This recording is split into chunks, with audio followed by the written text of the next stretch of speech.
नमस्कार विद्यार्थी मित्रांनो, ग्रो अकॅडमी या युट्यूब चॅनलवर तुमचे मनापासून स्वागत आहे। शिक्षक भरतीचं महत्वपूर्ण एक अपडेट आलेलं आहे। ते अपडेट तुम्हाला मी सांगतो। विद्यार्थी मित्रांनो, 2022 जवळपास 2200 विद्यार्थ्यांना TIT एक्झाम मधून बॅन केलेलं आहे। त्याचं कारण सुद्धा दिलेलं आहे, त्याचं निवेदन सुद्धा दिलेलं आहे। आपलं त्यात नाव आहे का एकदा चेक करायचं आहे। तत्पूर्वी चॅनलवर नवीन असाल तर चॅनलला सबस्क्राईब करा।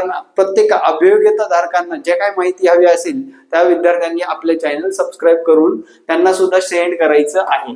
पहा मित्रांनो, सध्या जर बघितलं तर इथे प्रसिद्ध निवेदन दिलेलं आहे आणि त्याची PDF सुद्धा दिलेली आहे। पहा, हे आजचं निवेदन आहे, जेणेकरून बघा दुसरं शिक्षक अभियोग्यता चाचणी व बुद्धिमत्ता चाचणी निकालामध्ये दिलेला आहे। हे पहा, या ठिकाणी त्यांनी काय सांगितले बघा। महाराष्ट्र शासनाच्या पत्र क्रमांक संकीर्णानुसार राज्याच्या पत्रान्वये जेणेकरून जे विद्यार्थी कोणत्या कारणास्तव बॅन करण्यात आलेले आहेत ते बघा। जवळपास याच्यामध्ये 2000 म्हणजे 2 लाख इथे पाहू शकता मित्रांनो, पूर्ण व्ह्यू करतो। हे पहा, 2,28,808 लोकांनी परीक्षा दिली। त्यापैकी 2,11,308 प्रविष्ट झाले होते, परीक्षेस एकूण प्रविष्ट झाले होते। त्यामध्ये काय म्हटले बघा, त्यांनी असं सांगण्यात आलेलं आहे, सदर परीक्षेचा निकाल 18/8/2025 रोजी प्रसिद्ध करण्यात आला।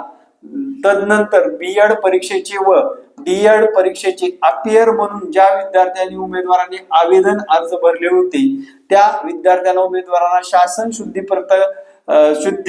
पत्रक क्रमांक दिनांक 2/5/2025 अन्वये उमेदवारांनी व्यावसायिक अर्थात त्याच वेळी संधीत उत्तीर्ण झालेले गुणपत्रक वा अन्य वैध प्रमाणपत्र महाराष्ट्र राज्य परिषदेकडे सदर व्यावसायिक परीक्षा उत्तीर्ण झाल्याच्या दिनांकापासून 1 महिना कालावधीत सादर करणे अनिवार्य होते। त्यानुसार ज्या कार्यालयाचे प्रसिद्ध निवेदन 9/9/2025 ज्या विद्यार्थ्यांनी उमेदवारांना अर्थात त्याच वेळच्या संधीत उत्तीर्ण झाल्याच्या गुणपत्रक आणि प्रमाणपत्रक व्यावसायिक परीक्षा उत्तीर्ण झाल्याच्या दिनांकापासून कमाल 1 महिन्याच्या कालावधीत महाराष्ट्र राज्य परीक्षा परिषद पुणे या कार्यालयात सादर करण्याबाबत 15/9/2025 पर्यंत अंतिम मुदत देण्यात आली होती। तदनंतर ज्या विद्यार्थी उमेदवारांनी जे की 20/9/2025 SMS द्वारे उत्तीर्ण झाल्याचे गुणपत्रक व अन्य वैध प्रमाणपत्र सादर करण्यासाठी 25/9/2025 पर्यंत अंतिम मुदत देण्यात आली होती। तरी पण विद्यार्थ्यांचा राखीव निकाल ठेवण्याचं कारण, तरी 2,537 विद्यार्थ्यांनी उमेदवारांपैकी 2,207 उमेदवारांनीच उत्तीर्ण झाल्याची गुणपत्रक व अन्य वैध प्रमाणपत्र 25/9/2025 पर्यंत सादर न केल्याने निकाल राखीव ठेवण्यात आलेला 2,207 बघा मित्रांनो, किती लोकांचं नुकसान झालंय? 2,207 लोकांनी विद्यार्थ्यांनी उमेदवारांनी निकाल रद्द करण्यात येत आहे। सदर विद्यार्थ्यांनी उमेदवारी यादी महाराष्ट्र राज्य परीक्षा परिषदेच्या या वेबसाईटवर टाकलेली आहे। याबाबत आलेल्या कोणत्याही प्रकारच्या विनंतीस विचार सद्यस्थितीत केला जाणार नाही। बघा, काही विद्यार्थी अपियर नसताना सुद्धा फॉर्म भरलेला आहे। अपियर नसताना जे लोकांनी फॉर्म भरलाय, आता ती लिस्ट बघायची सर म्हटलं तर दाखवतो तुम्हाला लिस्ट कशी आहे। हे इथे पाहू शकता तुम्ही, ही लिस्ट ओपन करायची आहे तुम्हाला। हे बघा, निकाल रद्द झालेली लिस्ट इथे पाहू शकता। इथे जर आपलं नाव असेल, किती लोक आहेत? 2,200 लोक आहेत, 2,200+ लोक आहेत। आणि त्या 2,200 लोकांनी काय केले, त्यांचं ते नोंदवायला सांगितलं, ते नोंदवलं नाही। 2,207 लोकांचं याच्यामध्ये नाव आहे। त्यांना आता या प्रक्रियेतून बाहेर पडावं लागेल, कारण त्याचं मार्क घेतलेलं पद रद्द झालेलं आहे, लक्षात घ्या। ओके, त्यामुळे याच्यामध्ये आपलं नाव आहे का एकदा चेक करून बघा। अपियर विद्यार्थ्यांसाठी हे महत्वपूर्ण अपडेट आहे। विद्यार्थी मित्रांनो, आता तुमच्या मनामध्ये असेल, पवित्र पोर्टल कधी चालू होणार? 100% चालू होणार आहे। भरती प्रक्रिया होणारच आहे। 2025 मध्ये पारदर्शकपणे तुम्ही परीक्षा दिलेली असेल तर तुमची भरती प्रक्रिया होणारच आहे। आणि साधारण 15,000+ जागा आहेत, लक्षात घ्या। 15,000+ 100% जागा आहेत, एवढं तर नक्कीच आहे। म्हणजे तुम्हाला जर मार्क स्कोरिंग चांगला असेल तर सेफ झोन मध्ये राहा। आता बरेच विद्यार्थी सोशल मीडियाची व्हिडिओ बघून, अरे 154 मार्काचा SC/BC चा कॅन्डिडेट सर, शांत झोप पण लागत नाही, सोशल मीडियाला काही सांगितलं जात आहे असं सांगतायत। काही लोक आपोआप पसरवतात भरती होणार नाही, भरती होणार नाही. आतापर्यंत रेकॉर्ड आहे महाराष्ट्रामध्ये, ज्यांची एक्झाम झालेली आहे त्यांची भरती होते म्हणजे होतेच.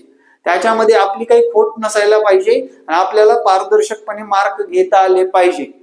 TIT 3 अजिबात बॅन होणार नाही, हे या व्हिडिओच्या माध्यमातून सांगतो. दुसरा मुद्दा म्हणजे आता तुम्हाला महत्वाची गोष्ट म्हणजे कागदपत्र व्यवस्थित करून ठेवायचे. कागदपत्र एकदम ॲक्युरेट, 10वी 12वी ग्रॅज्युएशन, TET पास असाल TET पास, त्यानंतर TIT चा निकाल प्रत, या सर्व गोष्टी तुमच्याकडे असणं गरजेचं आहे मित्रांनो, लक्षात घ्या.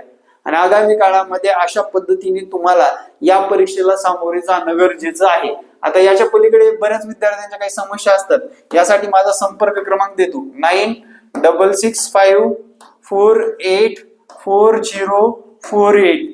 डॉक्युमेंट हे तुमच्या परीक्षेच्या अगोदरचेच लागतात. डॉक्युमेंट बद्दल कॉल किंवा व्हॉट्सअप करू नका. का सांगतो तर तुम्हाला आधी सांगितले परीक्षेच्या अगोदरचे डॉक्युमेंट तुमच्याकडे असणं गरजेचं आहे. ठीक आहे. अजून काही समस्या असतील किंवा काही लोक TET पास करायचे भविष्यामध्ये, TIT एक्झाम भविष्यामध्ये द्यायचे, संपर्क साधू शकता. या योग्य मार्गदर्शनासाठी संपर्क साधा. आता आपलं बंद झालं नाही क्लास, लक्षात ठेवा. आपलं वर्षभर क्लास चालू असतो. क्लासच्या माध्यमातून विद्यार्थी मित्रांनो आतापर्यंत 7,500पेक्षा जास्त विद्यार्थी लागलेले आहेत.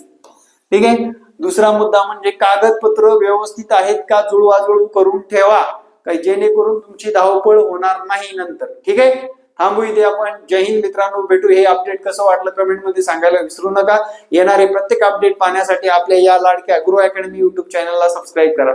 थँक्यू. जय हिंद, जय महाराष्ट्र. धन्यवाद.